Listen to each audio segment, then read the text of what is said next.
Welcome, team leaders. My name is Wes McKenzie, the HR Director for the Wisconsin and Upper Michigan Division. Beside me is H.A. Davila, the HR Compliance and Recruitment Specialist for the ARC Command. Studies have found that as much as 70% of an individual's engagement is due to their boss, the team leader. It is up to you to pay attention to your team members, which leads to positive engagement and outstanding performance.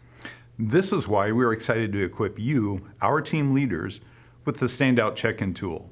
These check-ins will help you see where goals and priorities align with your team members' strengths, and they will provide a starting point for weekly or bi-weekly one-on-one conversations with each team member.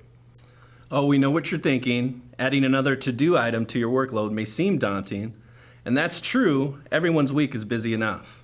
But let's be really clear. These check-ins are not something you do in addition to your work as a team leader. They are your work as a team leader. So let's dispel the myth that check-ins create additional work. Sure, there will be weeks when you take more time to dive deeper, but check-ins don't have to be lengthy. They can be as simple as taking 5 minutes to discuss 5 priorities for the next 5 days. Let's watch this short video about what's in it for team leaders to utilize the power of check-ins. When a team member of yours checks in, well, it means one more meeting, which means one more thing on your to-do list. Great. But actually, this one more thing might be the best thing you can do for yourself as a team leader. Let's face it, when your team is doing well, you look good. Decades of fancy research has revealed that engaged employees are happier and more productive. So what makes for engaged employees? Attention. It really is that simple. And a check-in provides everything you need to pay the right kind of attention to your people. Not only does it let you see what each of your team members is prioritizing this week, it offers a window into how they're feeling about the work they're doing. Okay, sure. Maybe bringing up feelings at work seems a bit fluffy for some people, but they're actually critical. Let's say you have a person on your team who is really good at TPS reports, and because she is so good at TPS reports, you might assume that she really likes doing TPS reports. But what if you're wrong? And what if more and more of her time at work is now being spent doing something that drains her because you keep assigning her the task? Despite your best intentions for productivity, this is a recipe for burnout.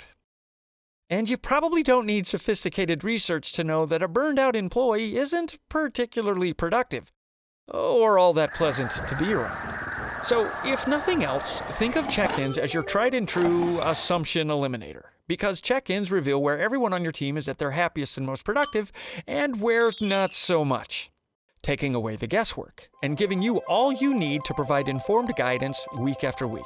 By the way, this weekly ritual also pays off when it comes time to think about your team members' overall contributions. You no longer need to become a private investigator for each of your people, desperately looking for clues, scanning old emails, working files, just to remember what the heck happened this last year. Because now, it's all here in the check-ins. Plus, because you've been connecting every week in the work, there are rarely any surprises during big-picture conversations. Because again, check-ins are an assumption eliminator, both for you and your team member. It keeps what they're working on and how they're feeling about doing it front and center. And the good news is, your weekly one-on-one check-in conversations don't need to take a ton of time. It all depends on what's right for you and your team member. Some people take 5 minutes, and some people take an hour. What's most important is that you're actively and consistently paying attention. Be curious about their answers. Ask open-ended questions without judgment.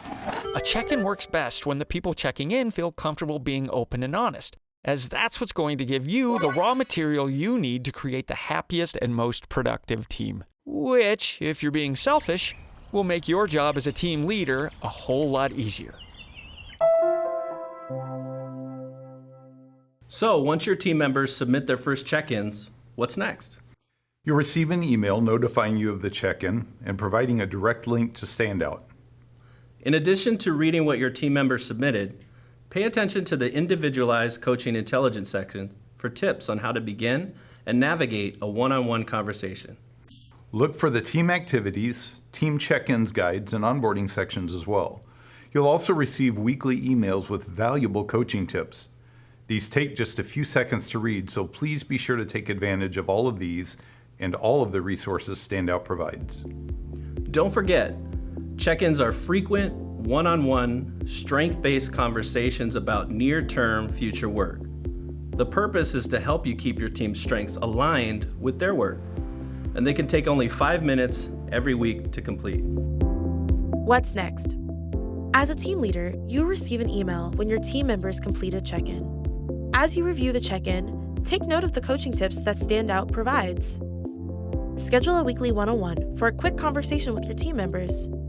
Remember, these one-on-ones could be as quick as 5 minutes to review 5 things that are happening over the next 5 days.